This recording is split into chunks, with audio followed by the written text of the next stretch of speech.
yeah, this is gonna be. Hello, everyone, and welcome back to Happiness by Habit. Today, we have a very special guest, Pooja Vaidya.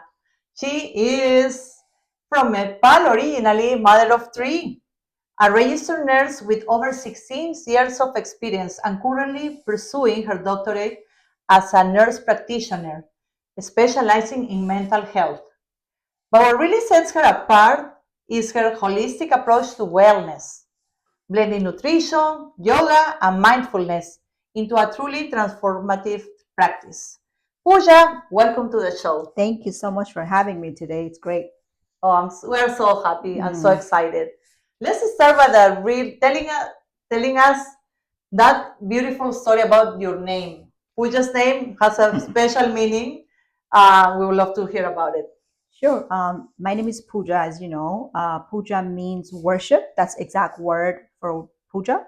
If you say I'm going to temple to worship, you can say I'm going to temple for puja. So it's a great Hindu name. Anybody from East Indian that side of the world will be able to tell the meaning.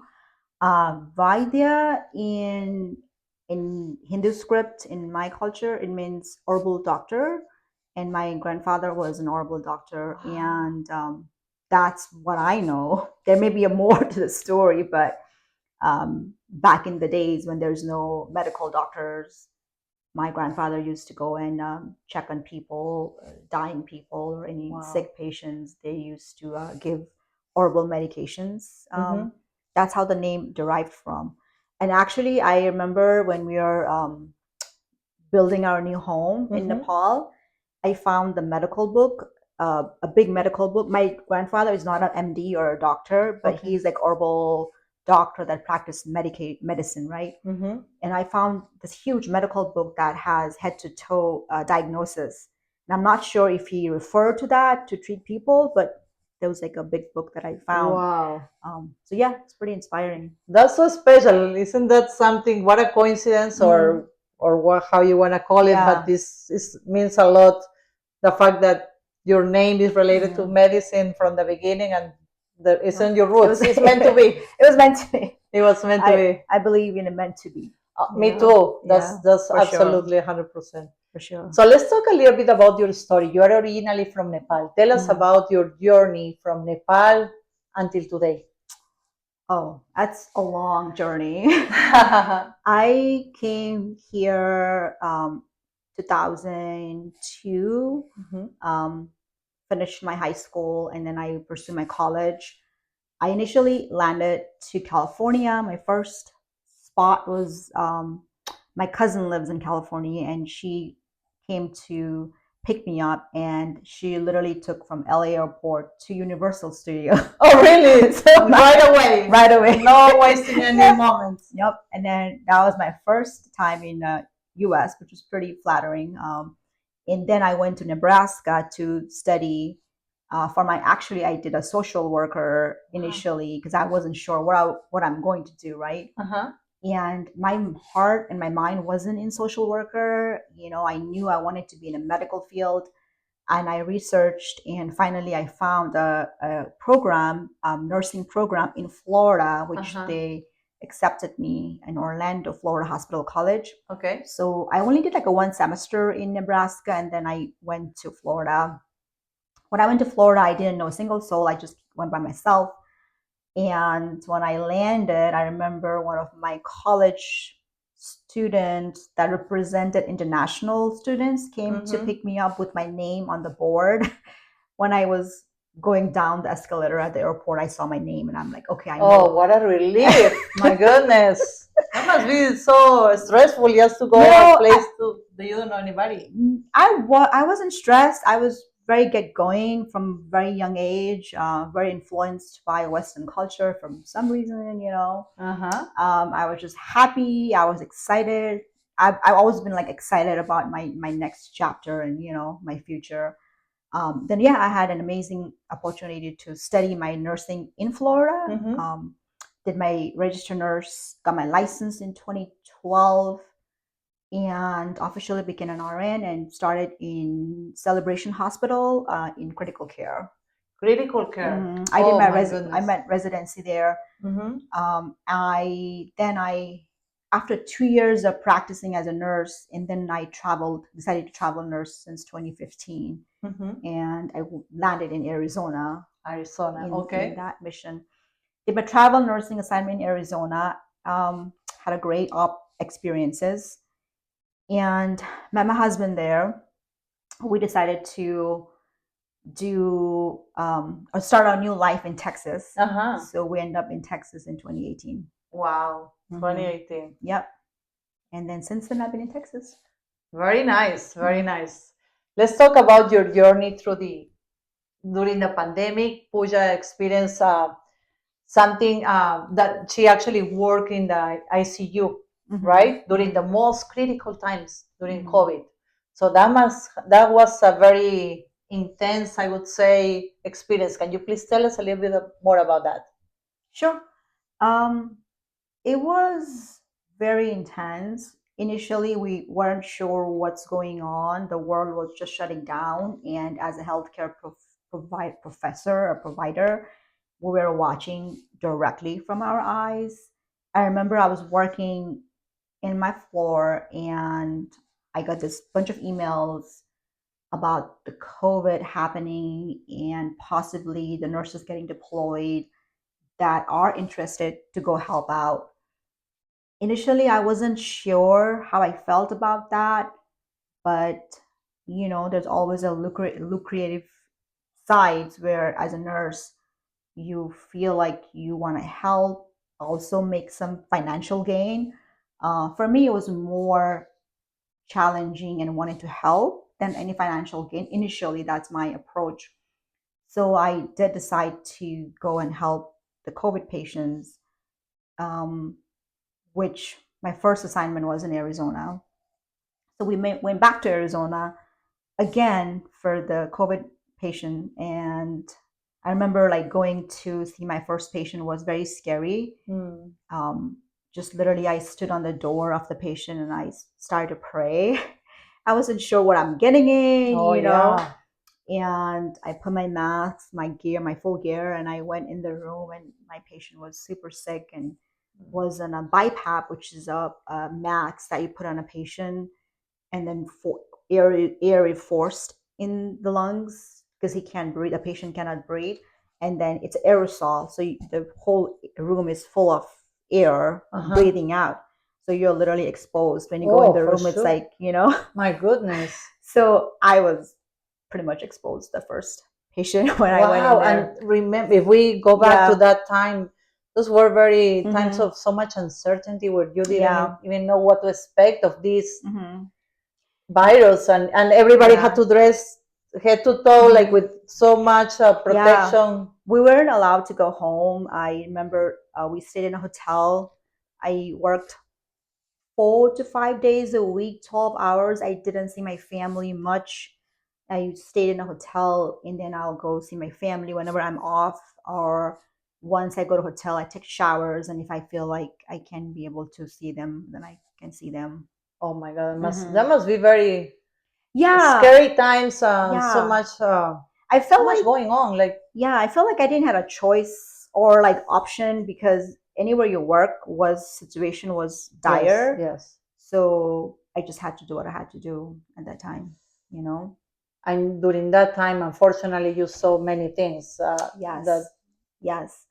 I don't remember any of my patients that survived in those time. my goodness. Maybe one or two that I can think of, but mostly the patients that I got was pretty sick, in the life support medications and drips.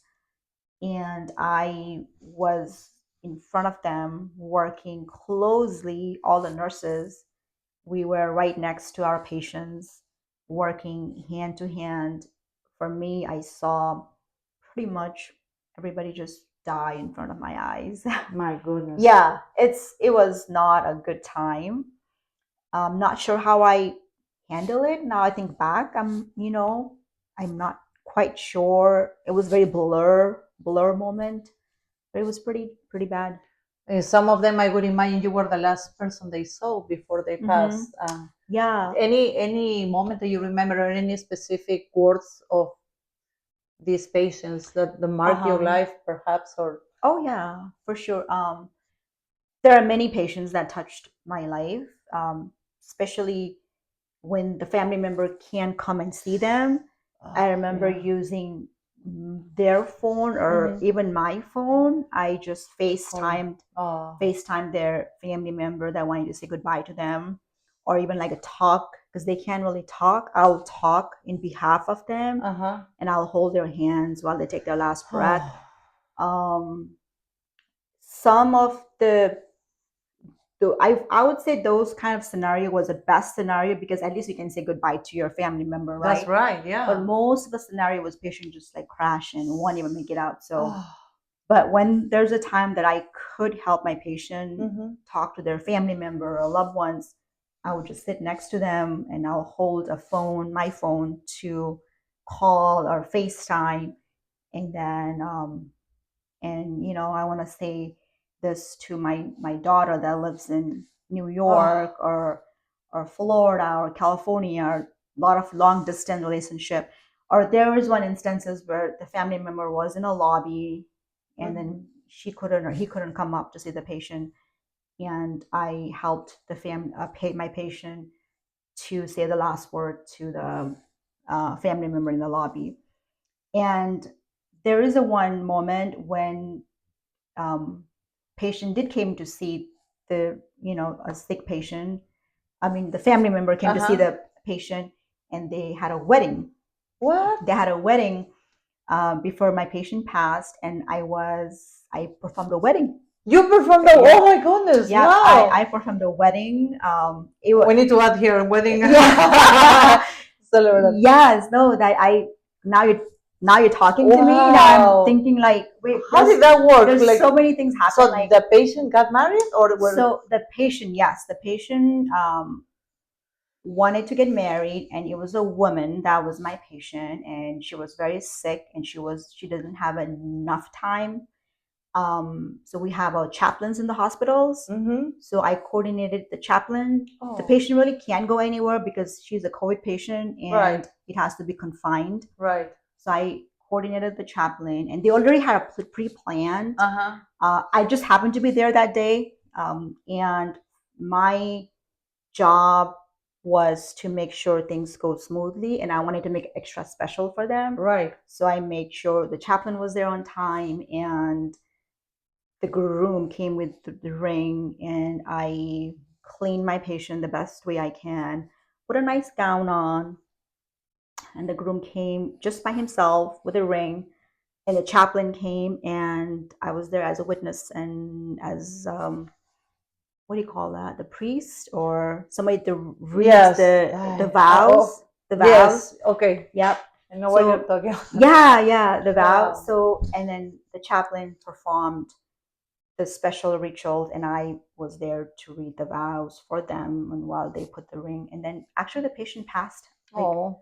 I think the same evening before the end of No the shift. way. Oh my goodness. Wow. So much, Mm-hmm. so many things. That was, Yeah. how did that affected your personal life, Pooja? That must be really like, just from Yeah. hearing your stories, I Yeah. mean, really Yeah. touching. It was a lot. I not like I said again, it's very vague. My only concern there is my patient safety and my Mm-hmm. patient. Mm-hmm. So I am there for them, and I would have to shut down my emotions Yeah. because I don't want to show my emotions in front of them.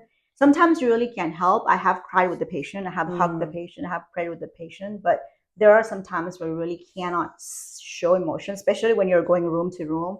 Like if this is what's going on in this room, and if I have a different patient in the next room, then I cannot carry that with me. You know what I Right. mean? You Because I need to have to show be your best for the next exactly. one. So a lot of things were hidden in me, and it did affect me very much. Maybe not at the time, but slowly when the time passes, like years and years later, like 2020, let's say 2020, 2021, it really like hit me. I was at the lowest time of my life, like mentally, Hmm. you know. Yeah. Um, but yeah, I mean, in a way where I feel like a lot of the things were not spoken, such as, "Hey, how are you doing?" And I'll be like, "I'm fine," but But you weren't. maybe, yeah, maybe I had that, in my back of my head. Oh my gosh, I'm not still recover from the death of one of my patient. Mm. I'm carrying that, and I have to deal with my extra things in life, such as my family and other responsibilities. So everything was just like interacting, and you don't realize how things really are until you are it's too late or it's already in there. And timing also Mm-hmm. of the pandemic was very critical for your life Mm-hmm. because that was when Emily, your youngest daughter, Mm-hmm. was like a toddler still, Yeah, right? yeah, So, oh my she was goodness. like not even a year old when I was doing this. So she was very young, and I couldn't be there with her because I was working, and my other two kids, they were just there, and my family was super supportive. Hmm. Everybody came together to help me, and so it was great from family side. I couldn't have done it without my Oh family. yeah. um, but as a person, it did affect me, maybe not at the time, but it over the time it did have some severe effect on me. Because on your end, you not only needed to wear your mask at all times, but Mm-hmm. what about that emotional mask? Mm-hmm. Like that you have to wear when somebody asks you how you feel. Oh, Yeah. I'm good, but it's like Mm-hmm. very critical, not very. Yeah. Just my physical health, like I remember my weight was fluctuating. Even though I'm physically active, my I didn't have that scheduled set routine to go to the Mhm. gym or Mhm. even do yoga or even eating, because when you work night shift, especially you work nights, which I did that.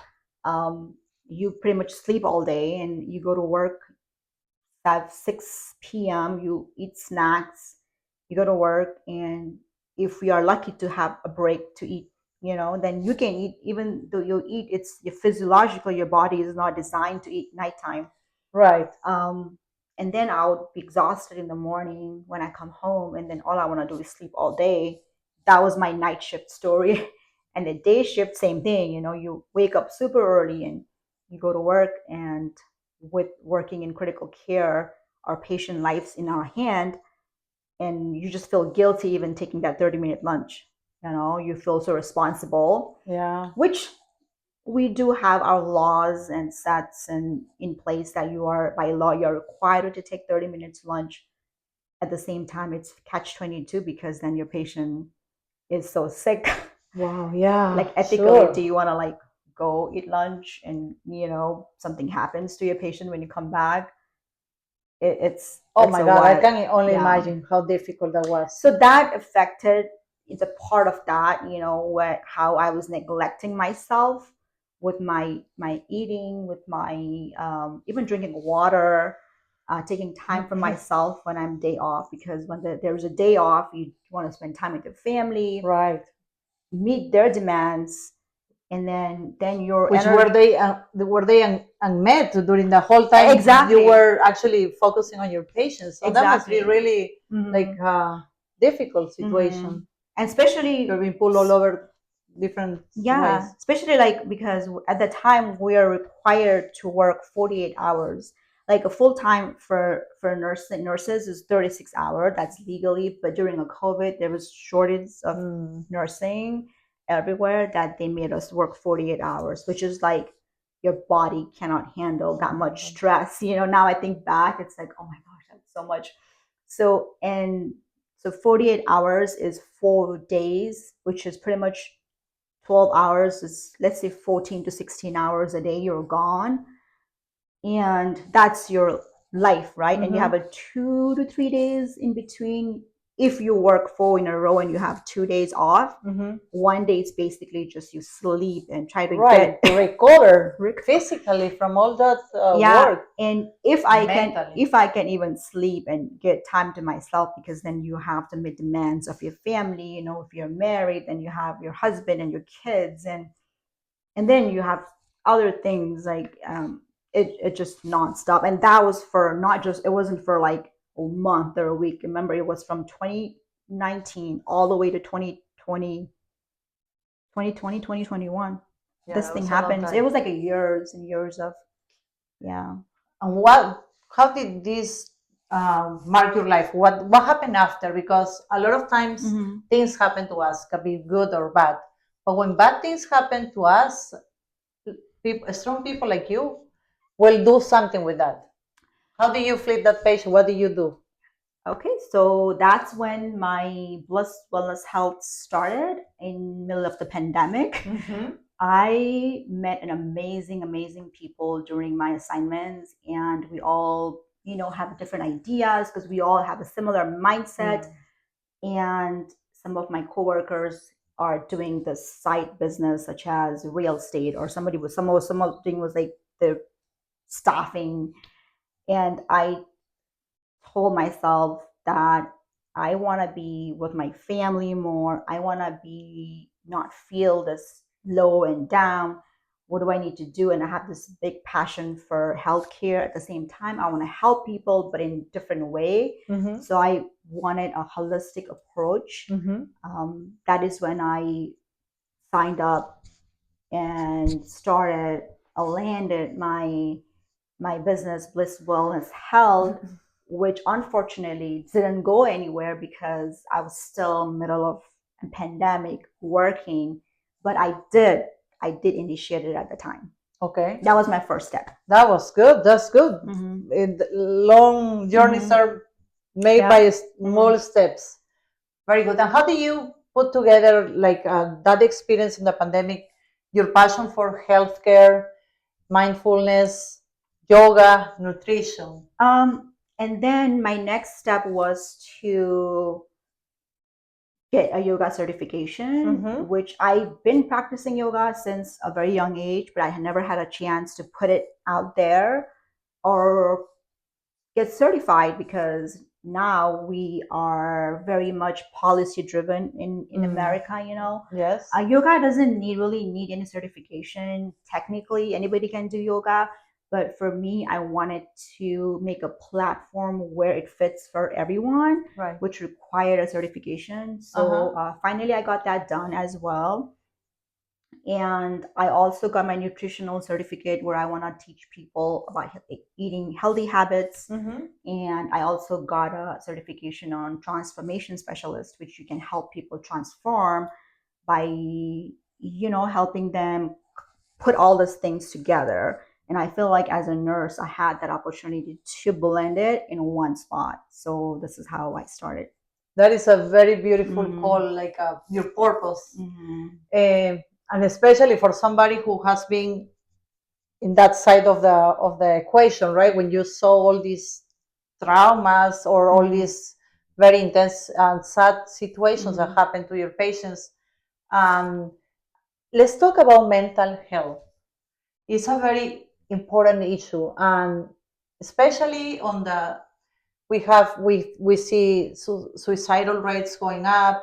We see a lot of depression in people, Mm-hmm. and so it's very nice that with your practice you can help overcome this type of Mm-hmm. situations. So, what would you recommend for people who are feeling low nowadays, or that they say they feel sad, they feel depressed, but they don't say anything? A lot of Mm-hmm. them, like uh, that's something that happens a lot, more than what we know, more than we wanna Mm-hmm. see.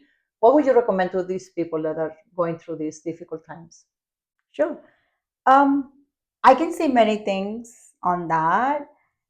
First of all, I am doing, before I answer that question, I Mm-hmm. am doing my education on my doctor of nurse practitioner in my mental health. Mm-hmm.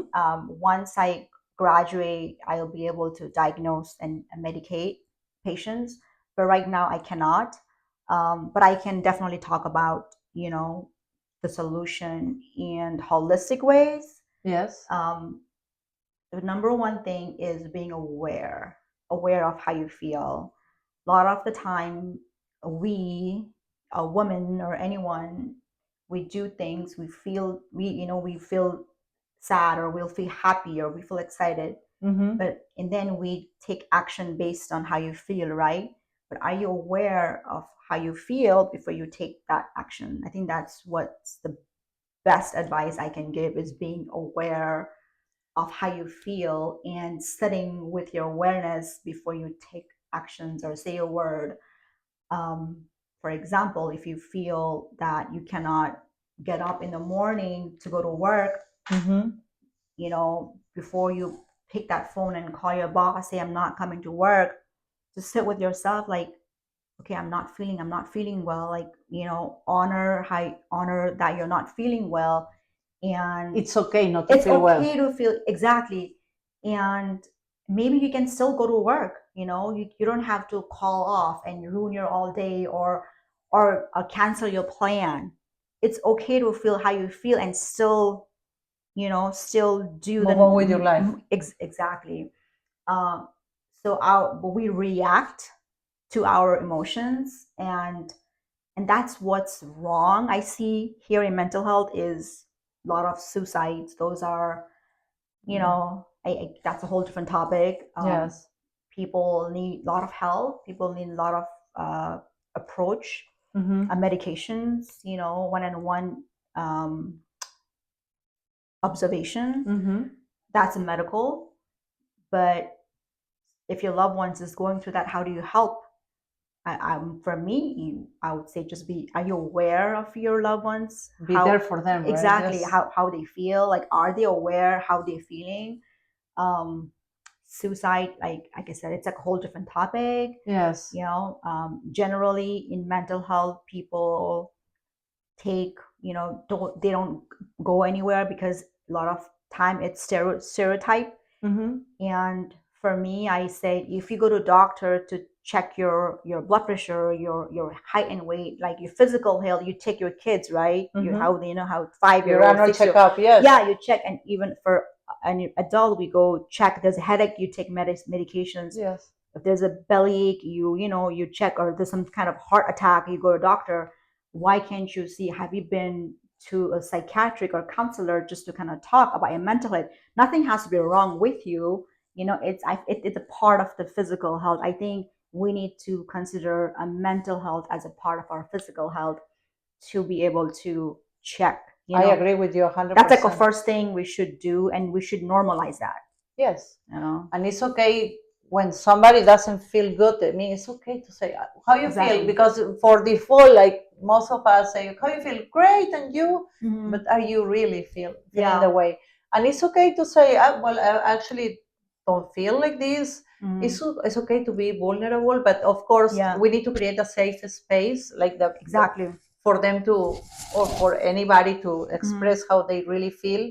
And a lot of times that's not the case. I mean, people are just expecting for everybody to be okay, or they if somebody is not feeling well, it's like, oh, wow, what, like if it was something bad, kind of. And that's not the case. So I love your advice of for us to pay attention to our loved ones, because one of the things that comes to mind a lot when in those suicidal cases is that the people around them don't even know, have no idea these people felt like that. So Yeah, for sure, for sure. And you're right about creating a safe space. And remember, a lot of the times they have a safe space, and even though they have a safe space, they still end up doing what they end up doing. You know what I mean? yeah. So a lot of the times really can't help. So there is a platform for a family member that feels guilty, that if wish they can help, and I would tell that family member, no, it's not your fault that so and so did this. There is a platform for that, but we as overall as society needs to be accountable at Yes, some point, 100%. not to repeat that, however, that same scenario for other people. So I think it starts with community. Like, not, I can only do so much and you can only do so much. I think it's a community work. So yeah, that's the whole point of this, is kind of bringing it all in one place together. I agree. And I think also it has to do with the starting taking accountability for Mhm. our own wellness, no? So if somebody, like If somebody doesn't feel well, it's okay to, oh, I don't feel well today. I Mm-hmm. might need a break from the Mm-hmm. kids. I might need a break from, I don't know. Oh If, yeah, if for you sure. really need, if you're overwhelmed, it's better, Yeah, 100% in all cases, take a break, yeah, ask for a day off, yeah. ask for, go to, like, do something that relaxes you, that takes your mind out of the stress, Mm-hmm. because that's the best, being well Mm. yourself is the best way you can be better for Yeah. everybody else, but you need to start with one, right? Yep. With one Yep. Woman, self mom, care. dad, take time for yourself. Whatever interests you, painting, going for a walk. For me, if you talk about me, I love doing meditating in the morning. I love doing yoga. I love putting myself together in the morning and be aware of how I feel. And then I start my day. Mm-hmm. I love just getting out there and doing what I want to do. And there are moments where I feel low and I be aware of how I feel. And if I need to talk to somebody, I talk. If not, then it will just pass. And I just honor that. Yes. Mm-hmm. There is somebody posted on Facebook last time. It's like, if you feel sad, you can always come to my house. I have coffee. I Yeah. have, you know, Yeah. time for, and Mm. that's a really nice practice. I mean, you are well known for your delicious tea, Nepali tea, and this is it's a. I think it's a great opportunity if we can create a safe space for Mm-hmm. friends to talk, perhaps just to hear them out, Mm-hmm. right? Sometimes we just need to be heard. Mm-hmm.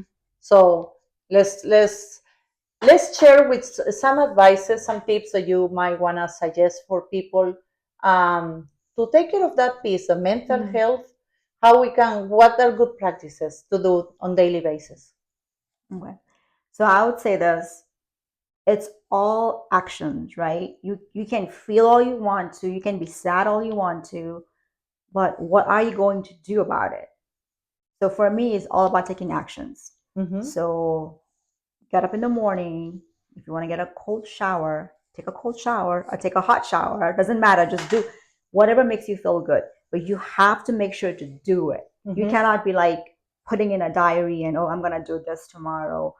That's not an action. Thinking is not an action. Doing is an action, right? So for me, it's like you just have to do it. You can't really think too much because the thinking makes you go in a rabbit hole, right? That's So right. That's very powerful. Just do it. yeah, Just do it. just yeah. If I want to wash dishes, just wash dishes. I want to have to vacuum the house, just vacuum I it. doubt that anybody's gonna say, I want Yeah, to wash it. yeah, That's a good practice. yeah. And then Whatever that's works. first. And I'm not saying, oh yeah, just up and jump and do. There are times when you might have a schedule. Okay, it's good to make a plan, like a 1 p.m. or 1 a.m. By one, I hope you sleep by 1 a.m. Yes, 1 definitely. p.m. I wanna, if I'm your day off, I wanna watch a movie, and by 2 p.m. It's good to have a strategies, and I'm not saying you have to be like on, on the checkbox, but for me, usually, like I get up, shower, meditate, sit down, do some poses for yoga, and if I don't feel like doing yoga, that's okay. Right. I don't not too harsh with myself. I love my coffee. I have to have my coffee. Me So too. coffee makes my day. If I don't have a coffee, then I haven't really started my day. So my advice is actually doing something small. Gesture to yourself is a milestone. Okay. If you've talked to somebody that you never talked to, that could be one of your milestone. If you go read a book or if you join one class, that could be your milestone. If you just do a stretch or if you cook a food, just taking a one baby step. Whatever fills your heart. Correct. One baby step, as long as you're progressing. Right. As long as you're progressing. So that's my big thing is, are you moving forward or you're just stuck? And it's okay to be stuck, but you have to eventually Move forward. move forward. And if you're stuck, it's okay to ask for help too. Correct. Yes. I mean, Yes. definitely. Yes. Okay. Yeah, I love the meditation part. I made a point of meditate in the mornings. They say that the first minutes in the mornings are very powerful for meditation. Yep. So I made a point to meditate in the mornings as soon as I wake up. Then work out, right? It's a good practice. Yoga is a good one.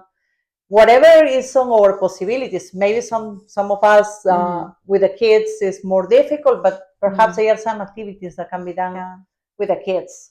And then the books are, I think, I I'm loving the opportunity to read. As more as I read, the more I read, the more I really feel motivated and fascinated by the content, and we become a better person like that. For sure. Yes, and sometimes maybe there is no time for actual reading. Perhaps we can do audiobooks, YouTube, podcasts, Happiness by Habit. Yeah. And so, well, thank you so much, Pooja. Very, very, oh, I'm enjoying this conversation very much. Thank you. Any last piece of advice for our listeners about how they can actually put it all together? Mental health, well-being, nutrition. Yeah. Well, you should check my page. Yes.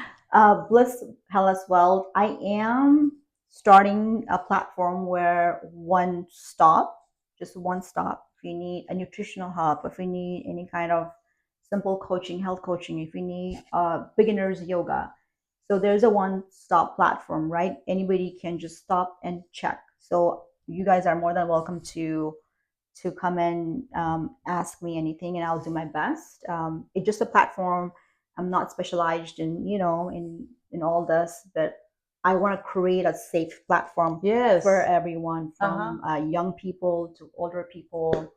I am I will say that moving forward, you just have to make make a goal, and just manifest, right? Manifest what you want in life, and write it down, or burn it, write it down, and you have to take one small step at a time, and things will be okay. You just have to believe in yourself.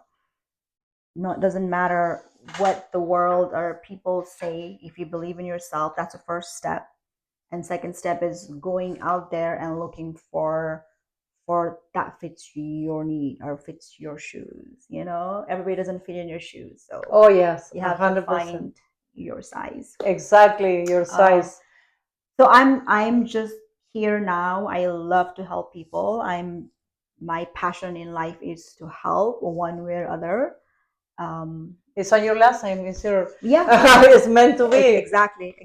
Definitely. So we are gonna put her Pooja's social media site here on the podcast. It is Bliss Wellness Health with Pooja. And thank you so much, dear. It was such an awesome opportunity to chat with you. Thank you. And everybody there, I recommend you go ahead and join Pooja's sites and learn more about how to be well in this world with implementing yoga, wellness, mindfulness, and all that beautiful stuff. It was a pleasure to have you, Thank you so Pooja. much. Thank you so much. And for you guys, thank you so much for listening. Stay well, stay together, and we'll see you in the next episode. Bye bye. Namaste. Namaste.